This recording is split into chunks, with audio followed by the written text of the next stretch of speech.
రేవంత్ సర్కార్ film industry నడుమ cold war నడుస్తోంది. అది పుష్ప ఇన్సిడెంట్తో తారాస్థాయికి చేరింది. సినీ ప్రముఖులకి బాధ్యత లేదా అంటూ సీఎం రేవంత్ రెడ్డి నేరుగా ఫిల్మ్ ఇండస్ట్రీని అసెంబ్లీ వేదికగా కడిగిపారేశారు. మంత్రులు అదే స్థాయిలో విరుచుకుపడుతున్నారు. దీంతో తెలంగాణ ప్రభుత్వం ఫిల్మ్ ఇండస్ట్రీని టార్గెట్ చేసిందా అనే చర్చ మొదలైంది. అంతా సమసిపోయింది అనుకున్న సమయంలో అసెంబ్లీలో పుష్ప అంశం ఎందుకు చర్చకు వచ్చింది? అక్బరుద్దీన్ ఓవైసీ సందర్భం లేకుండా ఎందుకు ఆ ఇష్యూని లేవనెత్తారు? వెనుక ఏమైనా పొలిటికల్ ఎజెండా ఉందా? Let's watch the story.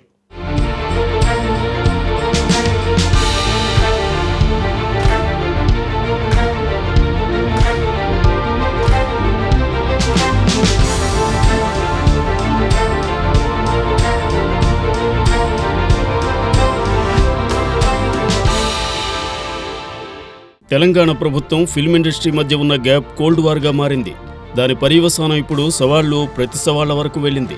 Sandhya theatre ఘటనలో అల్లు అర్జున్కు బెయిల్ వచ్చిన తర్వాత కూడా ప్రభుత్వం మళ్లీ ఈ ఇష్యూపై ఎందుకు ఫోకస్ చేసింది? సీఎం రేవంత్ రెడ్డి అసెంబ్లీ వేదికగా దీనిపై ప్రసంగించాల్సిన అవసరం ఎందుకు వచ్చిందనే చర్చ జరుగుతోంది. అసలు సంధ్య థియేటర్ సమస్య పక్కదో పడుతోందనే భావన పలువురు వ్యక్తం చేస్తున్నారు. ఇటీవల జరుగుతున్న పరిణామాలు చూస్తుంటే సీఎం, మంత్రులు, అధికార పార్టీ ఎంపీలు, ఎమ్మెల్యేలు, ఎమ్మెల్సీలు, పోలీసు అధికారులు చేస్తున్న వ్యాఖ్యలు బట్టి వాస్తవాలు క్లియర్ కట్గా అర్థమవుతున్నాయని రాజకీయ విశ్లేషకులు అంటున్నారు.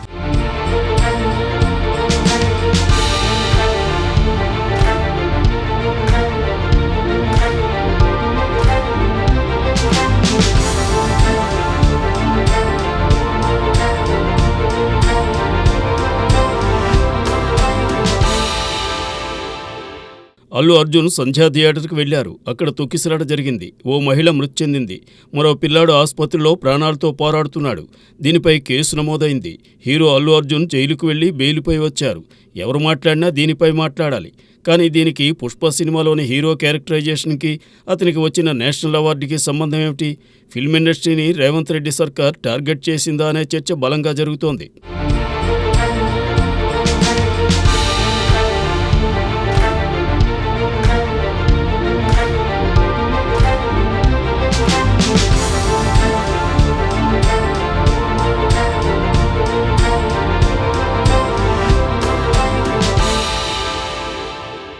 అయితే అసెంబ్లీలో రైతు భరోసాపై చర్చ సందర్భంగా ఎంఐఎం ఎమ్మెల్యే అక్బరుద్దీన్ ఓవైసీ ఈ అంశాన్ని లేవనెత్తారు.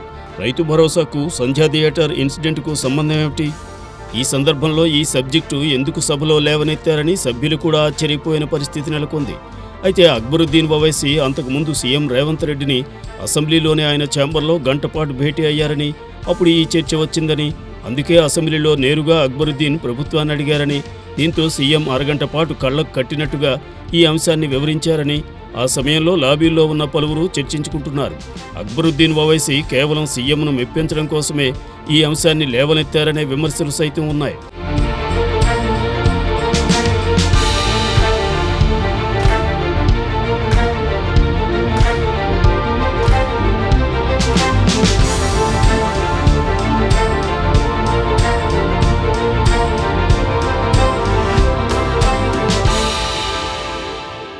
హైడ్రా ఆల్రెడీ అక్బరుద్దీన్ ఓవైసీ ఫాతిమా కాలేజీ కూల్చేందుకు సిద్ధమైంది.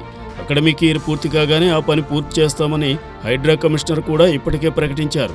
సీఎం రేవంత్ రెడ్డి కూడా అక్రమ నిర్మాణాలు చేపట్టిన ఎంత పెద్దవారినైనా వదిలిపెట్టం, నిబంధనలకెవరూ అతీతులు కాదని స్పష్టం చేశారు. అయితే అసెంబ్లీ సమావేశాల సందర్భంగా అక్బరుద్దీన్ ఈ అంశాన్ని సీఎం దృష్టికి తీసుకువెళ్లి విజ్ఞప్తి చేశారని, అందుకే సీఎంను ప్రసన్నం చేసుకోవడానికి ఇటు బీఆర్ఎస్ను విమర్శించడంతో పాటు సంధ్యా థియేటర్ ఇన్సిడెంట్పై మాట్లాడినట్టు సమాచారం. సల్కం చెరువులో కట్టిన అక్బర్ కాలేజీ సేఫ్ అంటూ లాబీల్లో పలువురు ఎమ్మెల్యేలు బాహాటంగానే మీడియా ప్రతినిధులతో చెప్పుకొచ్చారు. అసలు సబ్జెక్టు వదిలి సీఎం ఈ విషయంపై మాట్లాడమేంటని వారు విస్మయం వ్యక్తం చేశారు.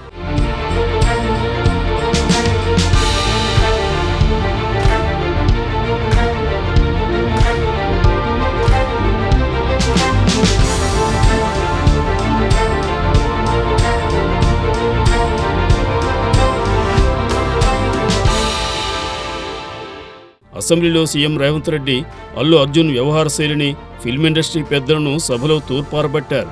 అల్లు అర్జున్ను ఉద్దేశించి ఆయన కన్ను పోయిందా, కాలు విరిగిందా, చేయి విరిగిందా, ఆయన కిడ్నీలేమైనా పాడైనాయా, ఎందుకు ఆయన్ను సినీ ప్రముఖులంతా పరామర్శిస్తున్నారు? నన్నెందుకు తిట్టిపోస్తున్నారు? మీరు పరామర్శించాల్సింది బాధిత కుటుంబాన్ని కదా, చనిపోయిన మహిళ కుటుంబానికి భరోసా ఇవ్వాలి కదా, చావు బతుకుల్లో ఉన్న వారి కుమారుడి మంచి చెడులు చూసుకోవాలి కదా అని ఇండస్ట్రీ పెద్దలను టార్గెట్ చేస్తూ మాట్లాడారు. నేను సీఎంగా ఉన్నన్ని రోజులు బెనిఫిట్ షోలు, టికెట్ రేట్లు పెంపు ఉండదని కుండబద్దలు కొట్టారు.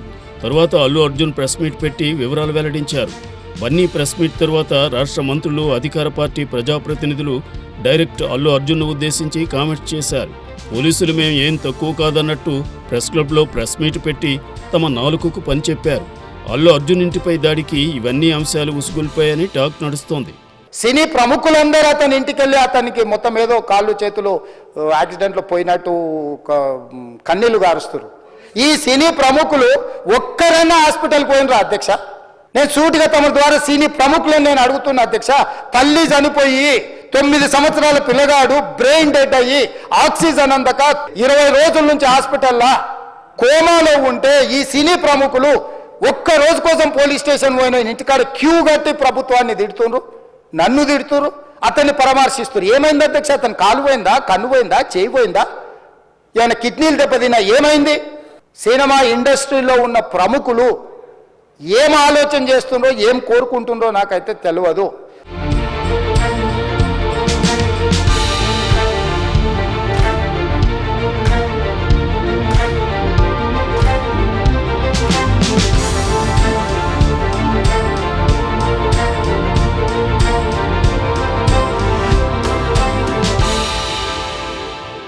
సీఎం రేవంత్ రెడ్డి బాధ్యతలు స్వీకరించినప్పటి నుంచి ఇండస్ట్రీ ప్రముఖులు అంతగా ప్రాధాన్యం ఇవ్వలేదు. ఆ శాఖ మంత్రి కోమటిరెడ్డి వెంకటరెడ్డి అయితే నేను సినిమాటోగ్రఫీ మంత్రిని, నన్ను ఇప్పటి వరకు ఎవరూ కలవరా అంటూ ఆగ్రహం వ్యక్తం చేశారు. అప్పటినుంచే ప్రభుత్వం ఫిల్మ్ ఇండస్ట్రీ మధ్య గ్యాప్ ఏర్పడిందని, దాన్ని పూడ్చే పనిలో భాగంగా దిల్ రాజుకు Telangana film development corporation chairman బాధ్యతలు ఇచ్చారని చర్చ జరిగింది. కానీ ఈ విషయంలో దిల్ రాజు కూడా సమన్వయం చేయలేకపోయారనే చర్చ నడుస్తోంది.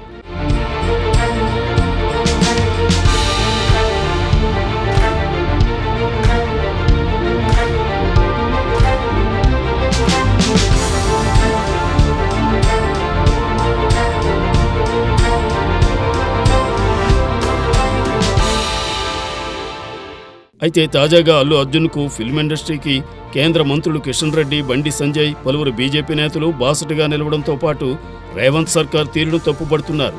సినీ పరిశ్రమపై పగబట్టినట్లు వ్యవహరిస్తున్నారని, నటుల ఇళ్లపై దాడులకు పాల్పడడం దేనికి సంకేతం అంటూ ప్రభుత్వాన్ని విమర్శిస్తూ ఇండస్ట్రీకి మద్దతు తెలుపుతున్నారు. అయితే ఈ ఎపిసోడ్ ఎప్పట్లో ముగిసేలా లేదని పలువురు అభిప్రాయపడుతున్నారు. AP deputy CM Pawan Kalyan enter అయితే తప్ప దీనికి శుభం కార్డు పడే అవకాశం లేదని పొలిటికల్ వర్గాల్లో టాక్ వినిపిస్తోంది. పుష్ప విషయంలో, అటు మోహన్ బాబు కుటుంబ కేసు విషయంలో, పలువురు సినీ ప్రముఖుల విషయాల్లో ప్రభుత్వంతో సఖ్యత కుదిర్చేలా ఎవరు ఆ బాధ్యత తీసుకుంటారనేది వేచి చూడాలి.